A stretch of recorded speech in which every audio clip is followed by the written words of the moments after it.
Au centre du pays, le commandant de la zone de défense numéro 6 de l'opération Maliko, le colonel Abdoulaye Traoré, accompagné d'une forte délégation, vient d'effectuer une mission de 3 jours au poste de commandement de Djenné. Le séjour avait pour but de s'enquérir des conditions de travail des hommes engagés sur le théâtre des opérations.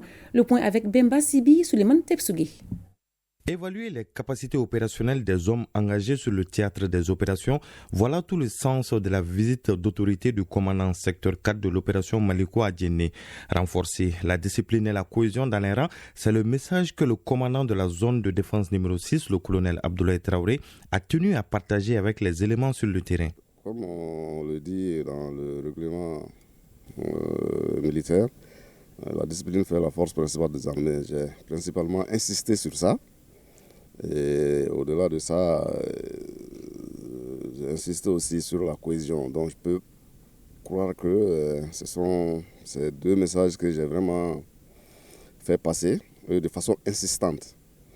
Et je pense aussi qu'ils ont été très réceptifs, parce que j'ai vu quand même des gens très engagés qui sont prêts à faire ce qu'il faut pour atteindre les objectifs généraux. Des hommes engagés qui reçoivent une délégation de leur hiérarchie venus s'enquérir de leurs conditions de travail. Un fait suffisant pour requinquer davantage les éléments de Djenné. La visite de la hiérarchie militaire, ça nous a beaucoup plu.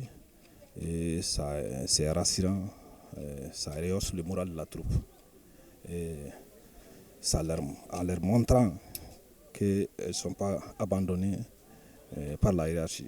Le moral de la troupe est au beau fixe. Au cours des échanges avec les troupes, le commandant de zone les a invités à garder une bonne posture et à être sereins au moment des opérations.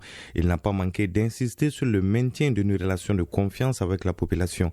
C'est d'ailleurs pourquoi, au cours de sa visite, il est allé à la rencontre des chefferies traditionnelles et religieuses de Djenné.